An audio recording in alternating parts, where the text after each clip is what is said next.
Soy Marlon Joel Basilio Yagual, estudiante de la Universidad Estatal Península de Santa Elena, de la carrera de Educación Básica. La materia que la vamos a hablar hoy es Organización y Planificación Escolar. Unidad 1. El centro educativo como comunidad educativa.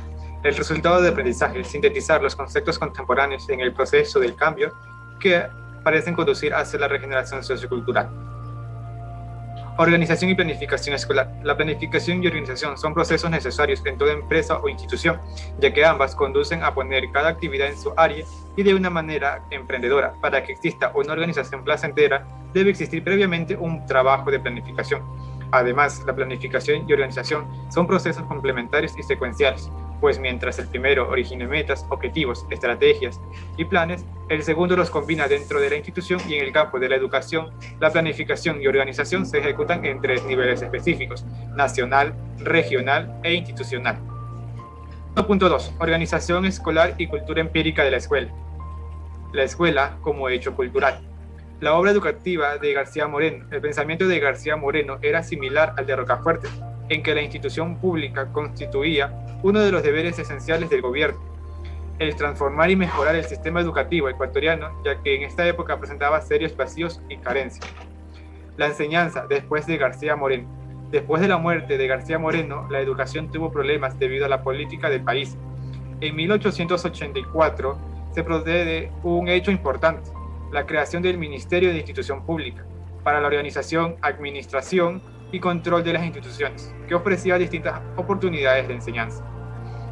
Durante el gobierno del doctor Antonio Flores, se presentó en 1890 el proyecto de ley orgánica de institución pública. Debido al reglamento existente, no había conseguido establecer la uniformidad en el método de la enseñanza. La educación pública, laica y gratuita. Durante los gobiernos de Rocafuerte, Urbina y Robles, hubo ciertos intentos de reforma, pero en general continuó existiendo un débil sistema educativo estatal, que constataba en el sólido, poderoso y estilista sistema educativo privado manejado por la Iglesia.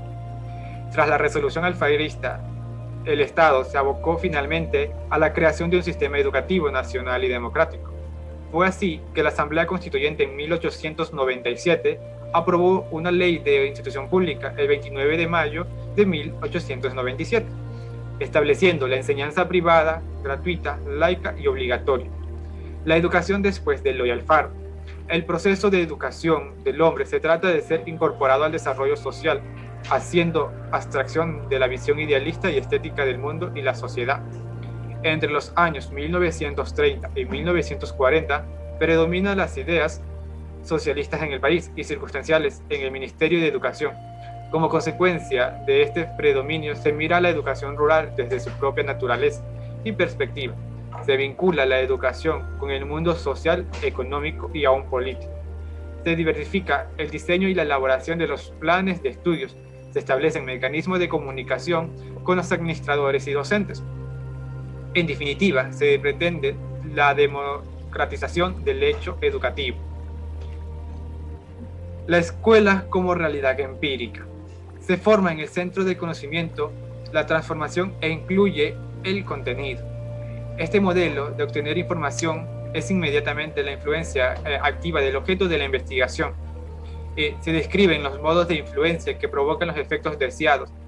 Además, en este modelo se caracteriza principalmente por un enfoque que se basa en la experiencia y que responde directamente a una u otra demanda social o una u otra necesidad pública.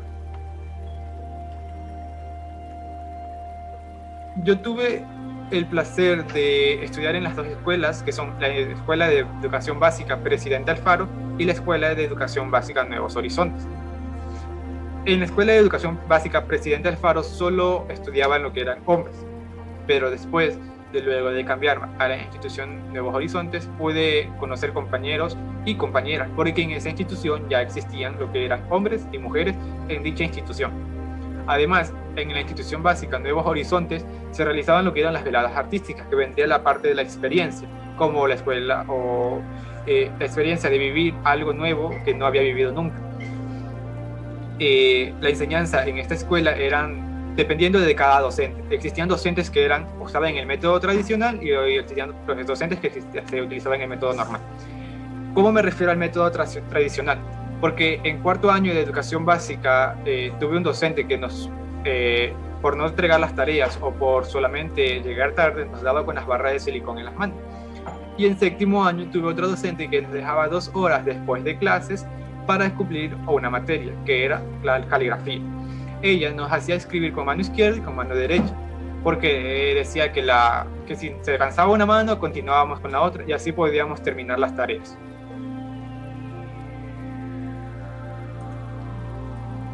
Genealogía 1.3. Genealogía de la escuela y cambios experimentados en su organización. Esta vez vamos a hablar de la unidad educativa John F. Kennedy. El señor abogado Juan Gómez Bouró se formó una sociedad a las 10 de la mañana del día 15 de abril de 1964, con los señores docentes Raúl Elías Villao, Pedro Sarmiento Reyes Lainez, César Gaspar Montenegro Lainez y Colón Az Almeida, quienes consistían de que la educación es la base del progreso, resolviendo crear el colegio John F. Kennedy en homenaje al estilista norteamericano John Fitzgerald Kennedy, con el fin de otorgar a la península de Santa Elena una institución educativa de nivel medio, ya que la realidad social de la zona exigía la creación de un nuevo colegio de bachillerato en humanidades modernas. El colegio funcionó en el año 1964-1965, con los cursos primeros y segundos, en una sección diurna y con un número de 47 estudiantes y una sección nocturna con menos estudiantes. La unidad educativa pasó por momentos de preocupación cuando la empresa eléctrica pidió que desocuparan las instalaciones de su propiedad. Se corría el riesgo de desaparecer porque no había un edificio en La Libertad donde pudiera funcionar el establecimiento educativo. 1.4. Organización y cultura material de la escuela. Tenemos lo que son espacios, tiempos, orden y disciplina. Cuando hablamos de espacio, el espacio debe ser un elemento más de la actividad docente y por tanto es necesario estructurarlo y organizarlo adecuadamente. Entendemos que el ambiente del centro y de la aula constituyen un instrumento muy valioso para el aprendizaje y por esto hacer objetivo de reflexión y de planificación para el maestro y la maestra. Incluye las características arquitectónicas que deberían estar al servicio del proyecto educativo, del centro y sus modelos didácticos, aunque la realidad suele ser lo contrario, es decir, es el edificio el que condiciona el programa y las actividades, así como los modelos de aprendizaje.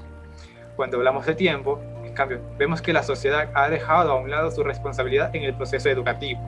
¿Por qué? Porque asignan la misión de enfrentar los problemas sociales de la educación a la escuela y a sus profesores, y no se les considera que estos tienen una exigencia de cargas horarias, siempre rígidos y exclusivos. Los profesores consideran que sus horarios de trabajo muy recargados, con orden de demasiadas horas de trabajo en el aula. Cuando hablamos de espacio y disciplina, nos referimos que el orden es y que nos acompaña toda la vida. Hay personas que son desordenadas por naturaleza y otras que deben cumplir este valor. Su principal importancia radica en que nos permite ser responsables, eficientes, productivos y organizados. Adicionalmente, nos proporciona calma, serenidad, confianza y nos ayuda a ser felices con menos esfuerzo. Agentes y programas curriculares, agentes que intervienen a nivel curricular. Tenemos que son los supervisores. Es un servicio técnico administrativo que ayuda al desarrollo del proceso curricular, por la que esta acción comprende el mejoramiento de todas las fases y elementos del proceso adicional. Estos se encargan de la revisión del currículo, organización de planes y programas, procedimientos metodológicos, naturaleza y características de los estudiantes, naturaleza y características y responsabilidades de los docentes y todo lo que tiene que ver con el desarrollo del currículo. Tenemos los que son los directores.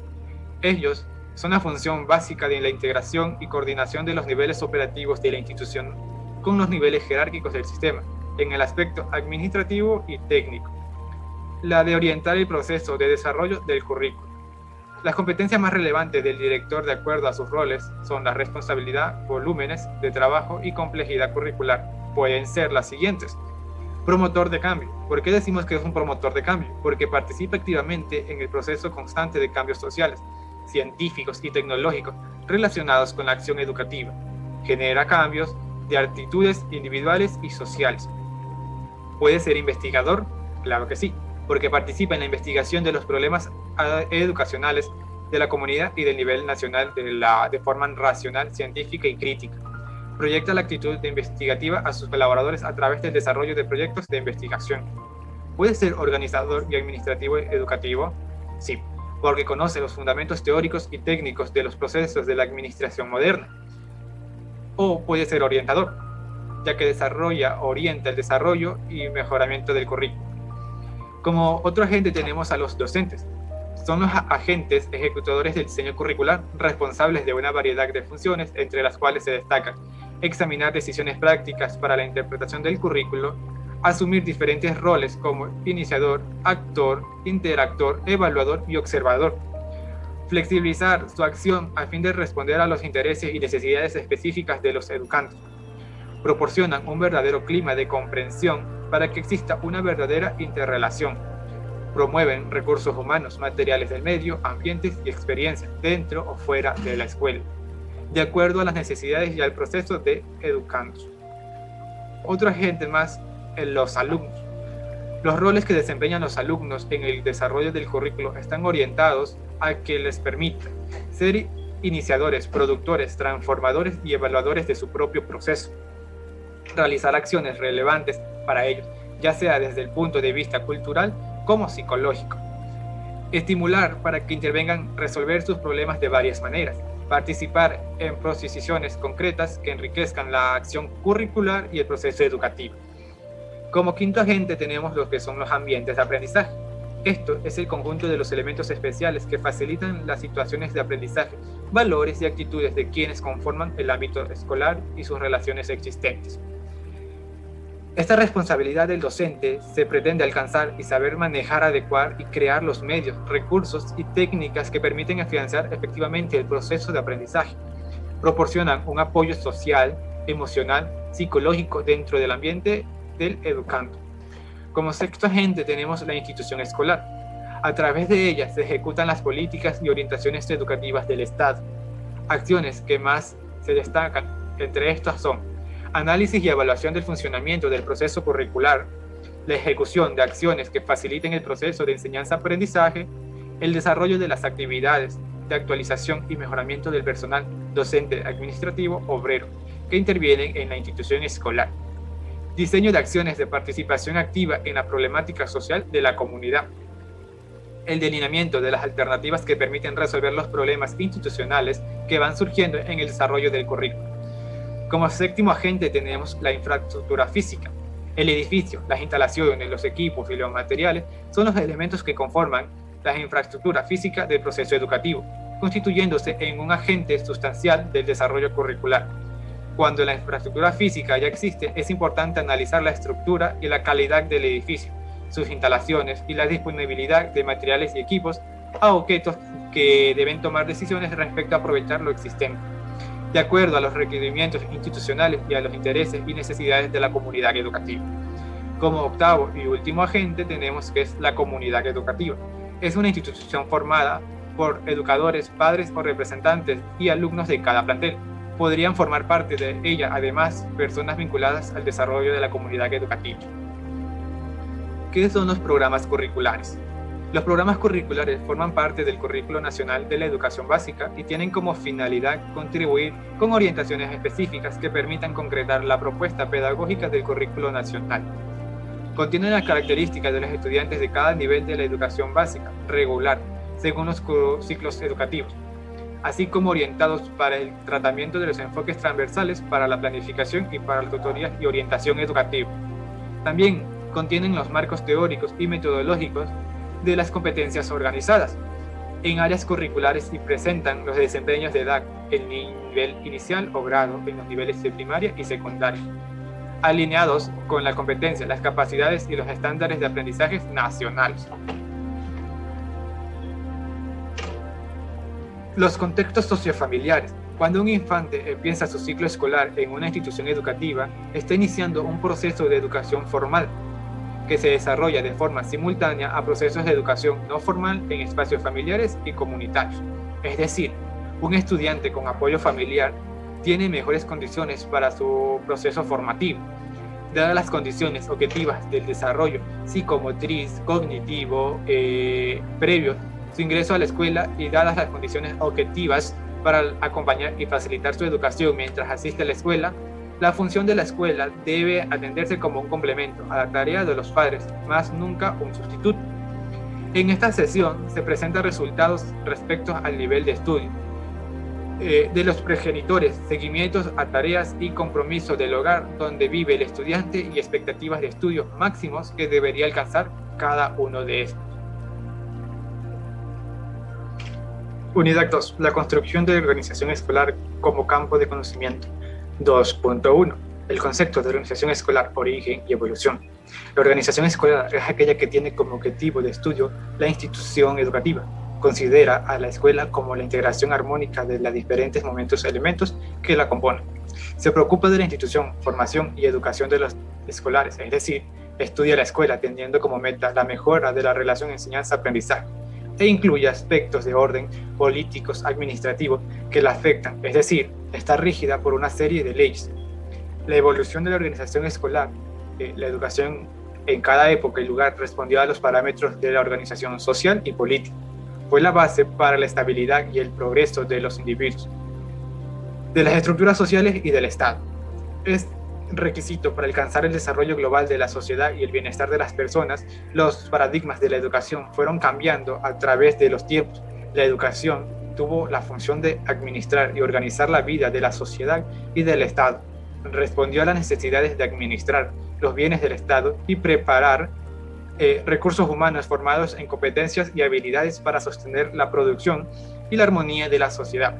En consecuencia, la educación es una clave del desarrollo socioeconómico que garantiza el bienestar de los pueblos, para lo cual es necesario que la administración de la educación, desde su modelo de gestión, realicen una revisión permanente, no solo en los paradigmas pedagógicos, sino también en los que afectan los modelos de organización sociopolítica y económica. Las organizaciones educativas. Las organizaciones escolar es el estudio de la ordenación más adecuada de la totalidad de los elementos que interactúan en una determinada comunidad escolar, orientada al desarrollo eficaz de su proyecto educativo, Cordona en el 2001. Las organizaciones escolares es establecida por 4 elementos fundamentales para el funcionamiento efectivo. 1. Los elementos materiales. Esto consiste en el edificio, mobiliario y a todo material y recursos con el que lleva la comunidad educativa. 2. Elementos personales. Está conformado por la comunidad educativa, estudiantes, padres de familia, docentes, personal administrativo y de servicio. 3. Elementos formales y funcionales. Estos lo cumple el sistema escolar, la planificación institucional, los órganos de gobierno, los órganos de participación en equipos de trabajos, los horarios, comunicación institucional, etc. 4. Los elementos auxiliares y complementarios. Esto se refiere a las actividades extraescolares y lo más importante es la relación entre el centro educativo y la comunidad o viceversa. Los principios básicos de la organización escolar son que tienen un principio fundamental de una serie de objetivos que persigue y debe cumplir. Estos elementos son: la planificación u organización incluye al aspecto más organizado, donde se establece el propio funcionamiento del centro, desde los objetivos a cumplir hasta cómo establecer los horarios, reparticiones de aulas, coordinaciones, alumnos. Otro serían los valores y normas que guíen el proceso de trabajo y de educación de la comunidad educativa del centro, definiendo sus metas, una buena relación, comunicación y coordinación entre los propios docentes y también con las familias y alumnos. Establecer espacios donde todos puedan expresar sus ideas y aportar beneficios al funcionamiento del centro. Para ello existen los distintos órganos colegiados y de coordinación que se establecen en las escuelas. Estructurar las funciones de cada miembro del colegio y sus labores, distribuir las distintas tareas de coordinación que deben ser llevadas a cabo entre los profesionales que ejercen la docencia y los del trabajo mismo. Además, deben de tener un calendario donde se establezca cómo y cuándo y en qué momento se debe cumplir, trabajar o realizar alguno de estos trabajos que se les encomienda.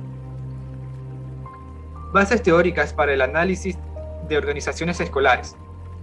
Tenemos que son 3, las teorías existenciales. Su punto de partida es de dar respuestas a las preguntas sobre la existencia o no de organización escolar. Su ausencia de organización. En este grupo encontramos las líneas teóricas que plantean una armonía al interior de las escuelas, es decir, una ausencia de reglas. La institución escolar debe poder funcionar sobre las bases de la espontaneidad. Organizaciones flexibles. se plantea la necesidad de poder encontrar un equilibrio entre el normativo y prescripto y lo espontáneo. Las organizaciones formales. Estas sostienen que las normas y la autoridad son fundamentales para el funcionamiento de la organización. Otra de las teorías que tenemos es las teorías clásicas, que conciben la organización como una estructura mecánica en la que las personas son piezas abstractas que posibilitan el funcionamiento del proceso. La teoría de organización fisiológica se basa en un modelo tayloriano de la división del trabajo y la eficacia con garantía del éxito y la productividad al interior de la escuela. La teoría de departamentalización sugiere la delimitación y derivación especializada de las funciones según las capacidades de las personas que las cumplen. Teorías superadas o las nuevas teorías.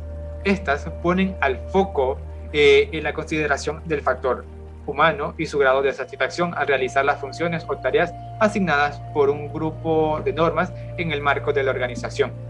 Estas usan varios modelos, que es el modelo de Eldon Mayo, que trata que las relaciones humanas influyen de forma directa en la organización.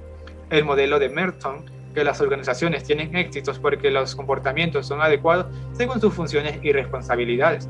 El modelo de Selnick remarca que la importancia de las delegaciones de las autoridades.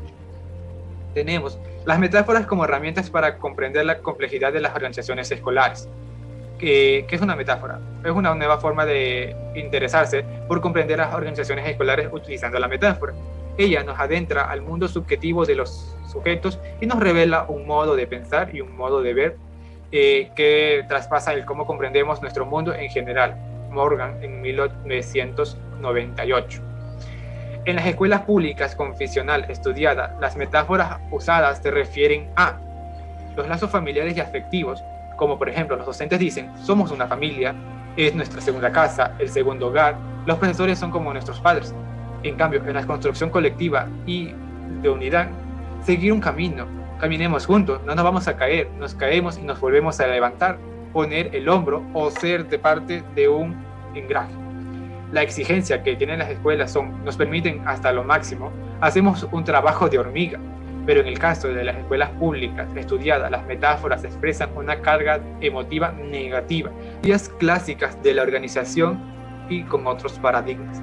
Tenemos la teoría del Gung-Hu. La palabra Gung-Hu fue una expresión china que significa trabajar juntos. El trabajo en equipo es la comprensión y el compromiso con las metas del grupo por parte de todos los miembros del equipo.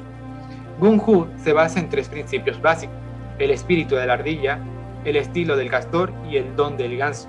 Cada uno de estos principios se complementa en sí, por lo que cualquier organización se aplique el Gung-Hu puede conducir al éxito organizacional. Vamos a hablar de cada una de estas fases.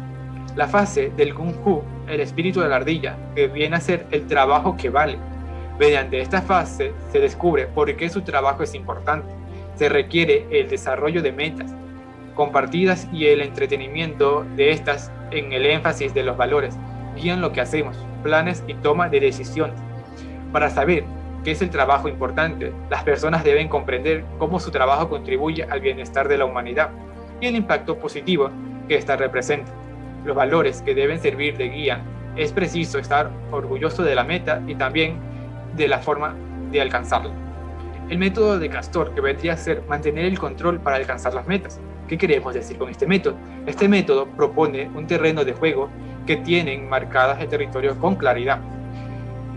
Sugiere que los pensamientos, sentimientos, necesidades y sueños que respeten, se escuchen y se actúen al respecto. Además, propone que los administradores cedan su posesión, el poder y control, manteniendo el control para alcanzar la meta. Los gerentes en su función de estrategias y los miembros del equipo ejecutando sus tareas. Por último, tenemos el don del ganso. ¿Qué significa el don del ganso? Es estimular el trabajo bien hecho. Ya de una vez realizados los pasos anteriores, este paso se trata en donde hace la recomendación de realizar las felicitaciones que sean verdaderas, oportunas, auténticas, en respuesta a algo concreto, incondicional y autística. Felicitar por el progreso e incentivar al empleado. De esto trata el don del ganso. La motivación es el estado o condición que activa el pensamiento y comportamiento e impulsa a una acción. Implica y deriva necesidades que existen con las personas. Los modelos de la cultura organizativa de los centros educativos. Tenemos la cultura pedagógica.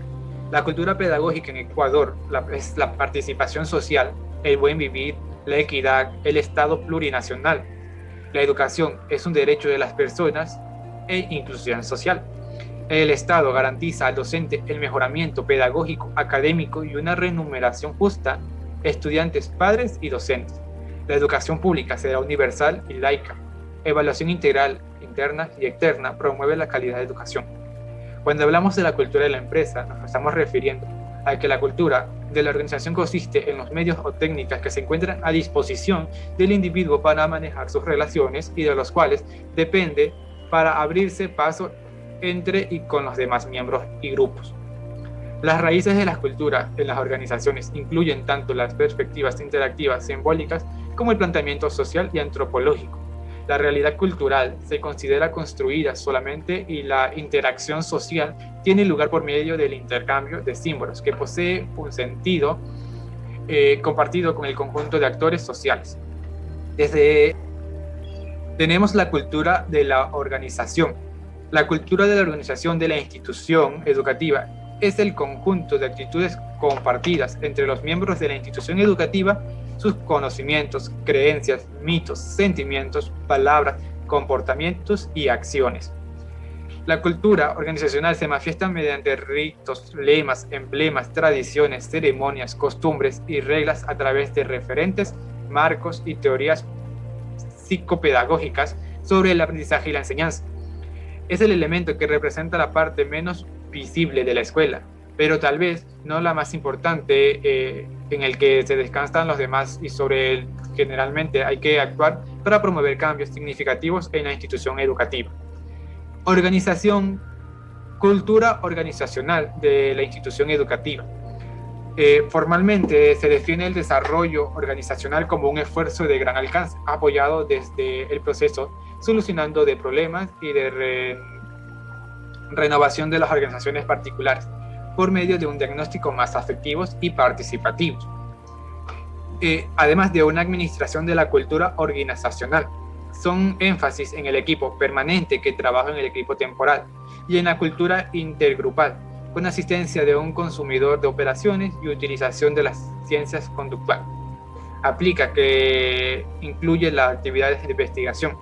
El desarrollo organizacional es un planteamiento que visiona a largo plazo, por tanto es mucho más amplio, abarcar más y por lo tanto es más compleja la transformación que se pretende imprimir a una organización determinada, para alcanzar los más altos niveles de funcionamiento, al mismo tiempo que mejora significativamente el desempeño, compromiso y satisfacción de sus miembros. Si bien es cierto que el desarrollo organizacional incluye cambios estructurales y tecnológicos en su interés fundamental, se trata de las personas que forman parte de la organización y en la naturaleza, la calidad de relaciones humanas y laborales. Los enfoques políticos de la organización escolar. Tenemos tres enfoques. El enfoque científico, racional o paradigma estructural. Su fundamento es que la realidad es una entidad cierta y observable, susceptible a ser organizada. Las características de esta son de que se relacionan los resultados escolares en un buen funcionamiento de la escuela, establecimiento de metas claras, se propone conseguir las mejoras objetivos posibles, su centro de eficacia para conseguir los logros, y tenemos el enfoque sociocrítico o paradigma político. La perspectiva centrada en una lectura política de las organizaciones educativas se presentan a maneras de alianzas, pactos, etc.